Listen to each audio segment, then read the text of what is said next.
శాసనసభలో ప్రశ్నోత్తరాల సమయంలో ఆర్టీసీపై వాడివేడి చర్చ జరిగింది. ఆర్టీసీలో ఖాళీగా ఉన్న పోస్టులను ఎప్పుడు భర్తీ చేస్తారు అని బీఆర్ఎస్ నేత హరీష్ రావు అడిగిన ప్రశ్నకు మంత్రి పొన్నం ప్రభాకర్ సమాధానమిచ్చారు. ప్రభుత్వంలో ఆర్టీసీ విలీనం అంశంలో గత ప్రభుత్వ తీరుపై మండిపడ్డారు. ఆర్టీసీకి ఇవ్వాల్సిన బకాయిలు తాము చెల్లించామని తెలిపారు. ఆర్టీసీ కార్మికులపై బీఆర్ఎస్ నేతలు మొసలి కన్నీరు కారుస్తున్నారని మండిపడ్డారు. ఆర్టీసీ కార్మికులు 50 రోజులు సమ్మె చేసినా గతంలో పట్టించుకోలేదు అన్నారు. మరోవైపు ప్రజలు శిక్షించినా బీఆర్ఎస్ మారలేదని సీఎం రేవంత్ రెడ్డి మండిపడ్డారు. ఇందులో మహిళా కండక్టర్లు కూడా ఉన్నారు. కానీ వాళ్ళని 16 గంటలు 18 గంటలు పనిచేయించడం వల్ల పని ఒత్తిడికి లోనై దాదాపు కొన్ని వందల సంఖ్యలో కార్మికులు చనిపోతున్నమాట వాస్తవమా?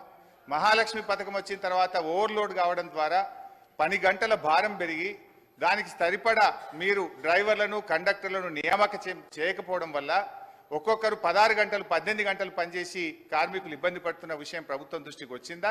దానికి అనుగుణంగా కండక్టర్ల డ్రైవర్ల నియామకం ఎప్పట్లోగా చేస్తారు. సో మళ్ళీ ఒకసారి ఫైనల్గా దయచేసి మేము ప్రభుత్వాన్ని రాజకీయాలకు పోకుండా వెంటనే ఆర్టీసీ ఉద్యోగులను ప్రభుత్వ ఉద్యోగులుగా గుర్తించే ప్రక్రియ ఏర్పాటు చేయాలని, దాని స్పెసిఫిక్ డేట్ ఇచ్చి ఈ రాష్ట్రంలో ఎంతో ఆశలతో ఎదురు చూస్తున్న ఆర్టీసీ ఉద్యోగులకు ఈ సభ ద్వారా తీపి కబురు అందించాలని మీ ద్వారా ముఖ్యమంత్రి గారిని మంత్రి గారిని కోరుతున్నారు. శ్రీ వేముల ప్రశాంత్ రెడ్డి గారు.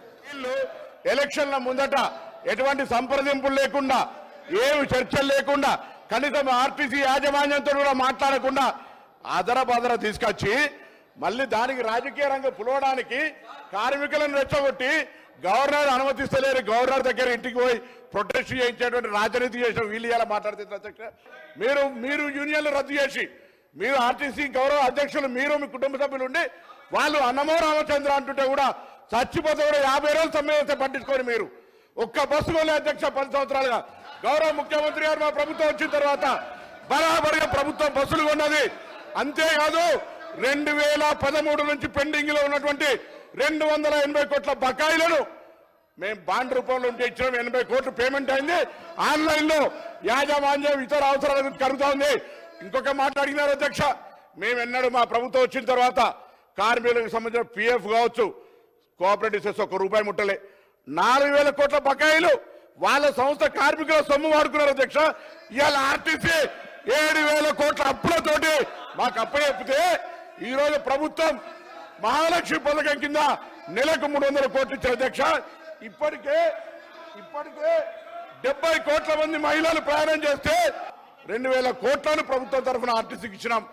ఆర్టీసీ ఇంకొక మాట చెప్తా ఉన్నారు, కారుణ్య నియామకాలకు సంబంధించి అధ్యక్ష, కారుణ్య నియామకాల పాలసీ ఎవరు తెచ్చినా ఇంకా సరళీకృతం చేసి ఈరోజు ఆర్టీసీ కార్మికుల కుటుంబాలందరికీ కూడా ఆధారం ఇస్తా ఉన్నాం. ఉద్యోగులకు సంబంధించి అడుగుతా ఉన్నారు, 3035 మంది ఉద్యోగులకు నియామకం చేసిన. అవును అధ్యక్ష, ఆర్టీసీ ఇలా వాళ్ళందరికీ ధన్యవాదాలు చెప్తా ఉన్నా. నా సంస్థలో ఉన్నటువంటి ఆర్టీసీ డ్రైవర్లు కండక్టర్లందరికీ సభా వేదిక ద్వారా మా ప్రభుత్వం తరఫున అభినందన తెలియజేస్తున్నాం అధ్యక్ష. అవును, ఓవర్లోడ్ అయితే ఉంది, కానీ ఓవర్లోడ్ చేస్తే కూడా ఇలా పని భారం పెరిగిన మాట వాస్తవం. కానీ వాళ్ళందరికీ డబుల్ పేమెంట్ ఇస్తాను అధ్యక్ష.